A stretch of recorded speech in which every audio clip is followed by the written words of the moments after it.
Olá pessoal, hoje falaremos sobre este livro, Cientificismo e Sensibilidade Romântica, em busca de um sentido explicativo para o Brasil no século XIX. Mas antes, não se esqueça de se inscrever no canal, dar o seu like e compartilhar nos grupos de WhatsApp, Facebook, Telegram e roda a vinheta.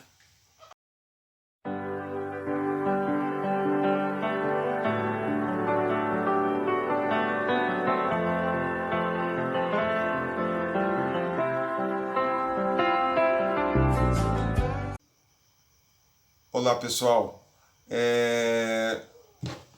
Márcia Regina Capelari Nakshara escreveu esse livro. Esse livro é fruto de sua tese de doutorado que ela fez na Estadual de Campinas. Lá mesmo ela concluiu também o seu mestrado, que foi transformado também em um livro. Mas hoje falarei apenas da sua tese de doutorado, que, graças a Deus, virou um livro. Apesar de alguns pontos, alguns vieses que o leitor pode se desencontrar com o livro, eu gostei muito do livro, muito mesmo. É um livro de uma escrita muito breve, uma escrita direta, objetiva. São 4 capítulos e o livro é dividido em primeira e segunda parte. Os parágrafos são bem construídos, são parágrafos curtos que facilita a leitura, dinamiza. Não é uma linguagem hermética, que é a linguagem lá Sérgio Buarque de Holanda, que, putz, né? Tem seu valor, mas é cansativo. E outra coisa, ela não coloca nota de fim de página, que é outra coisa, é um pé no saco. Você está lendo aqui, aí tem uma informação, aí você tem que parar a leitura, você tem que ir lá na nota de fim de página. Conheço pessoas que não são muito a favor de nota de rodapé. Mas, como isso aqui é o meu ponto de vista, então eu acho válido nota de rodapé. Não só para colocar poucas referências, não. Até mesmo pequenos trechos, pequenos comentários.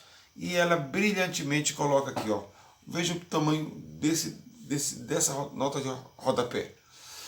A nota de rodapé, pessoal, ela dá a sensação para o leitor que você tem completo domínio do assunto. Ou seja, o meu objetivo é esse, o meu objeto de estudo é esse. Mas, caso o leitor queira ampliar esse assunto, você pode recorrer ao autor tal. Então, torna a linguagem, o assunto, mais dinâmico. Você apresenta o teu texto, o teu objeto no texto, e na nota de rodapé você cria um diálogo a mais com outros autores, e para quem lê esses vários diálogos presentes e indicações são muito bons, muito bons.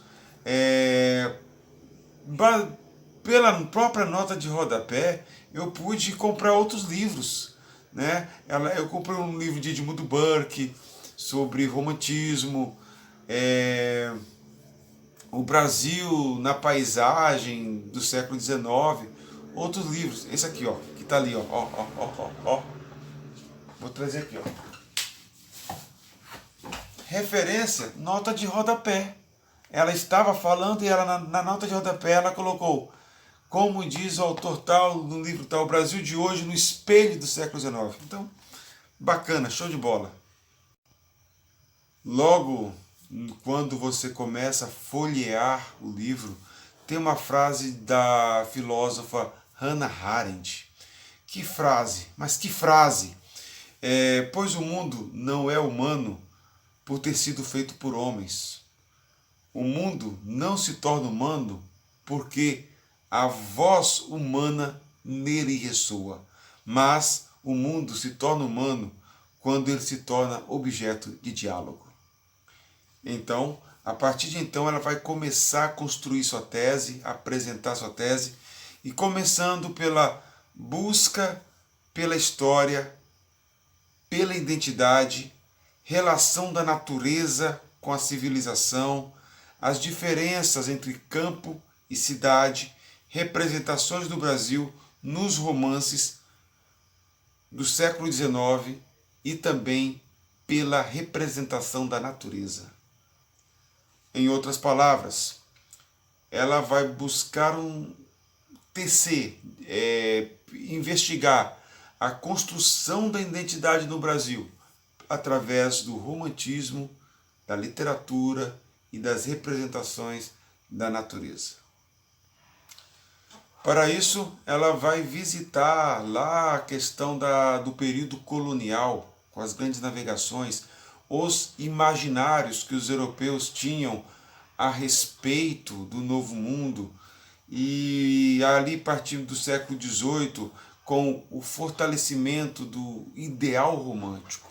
O ideal romântico ele vai reconfigurar todo o imaginário que o europeu tinha sobre os índios, sobre a natureza do Novo Mundo.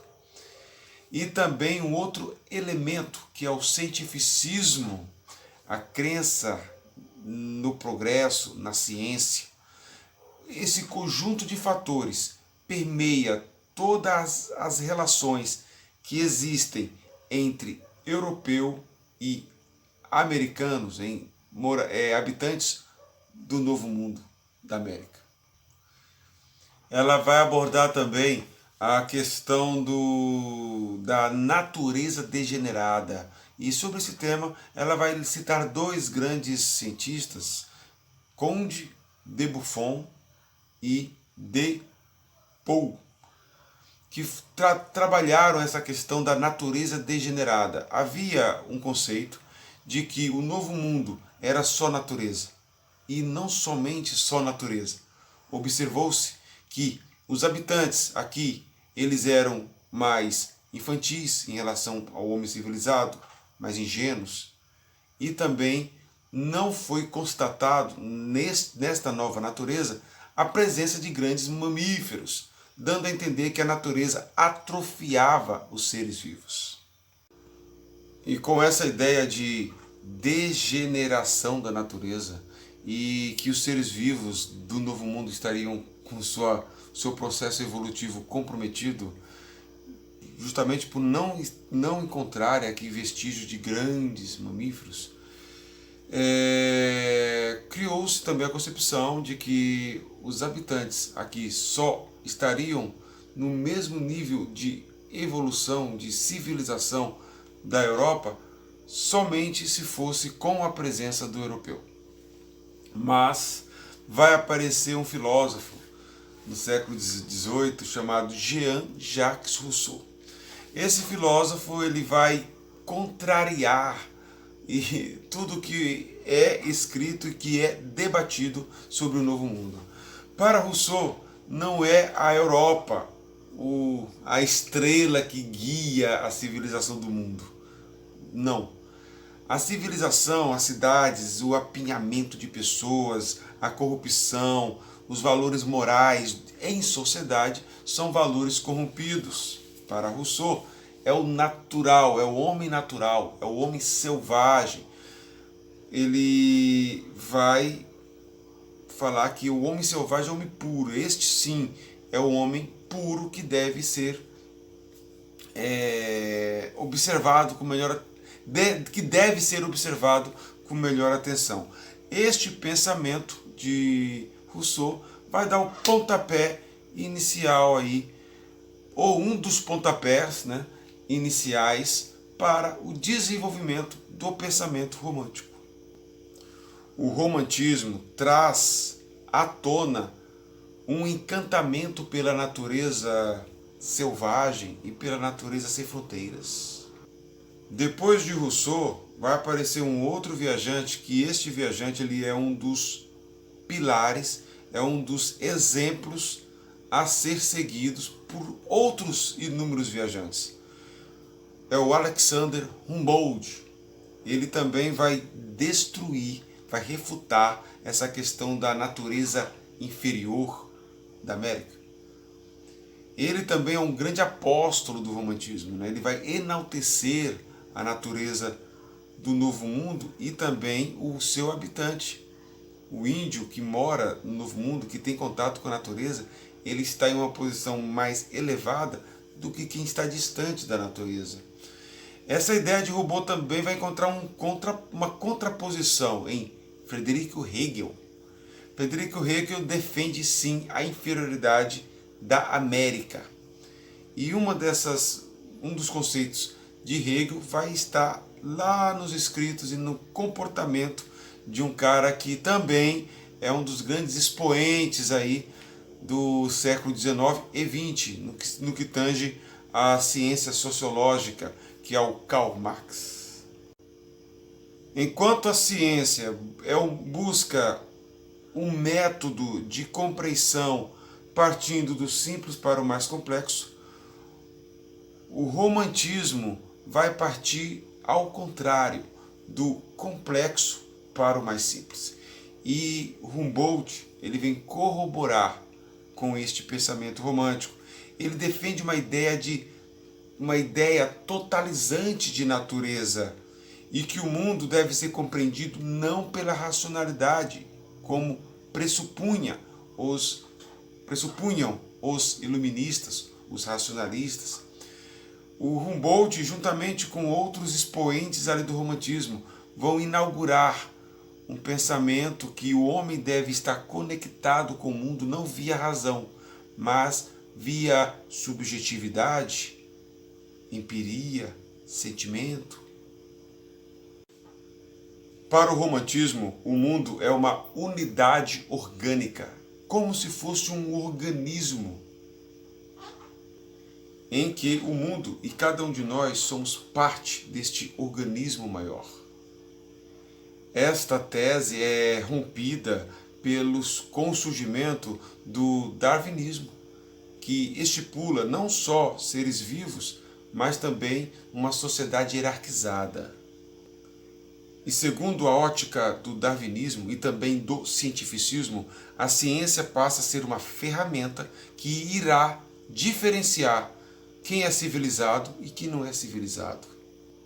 Observe que tanto o romantismo como o cientificismo e o darwinismo são correntes que atuam ao mesmo tempo ali no século XIX.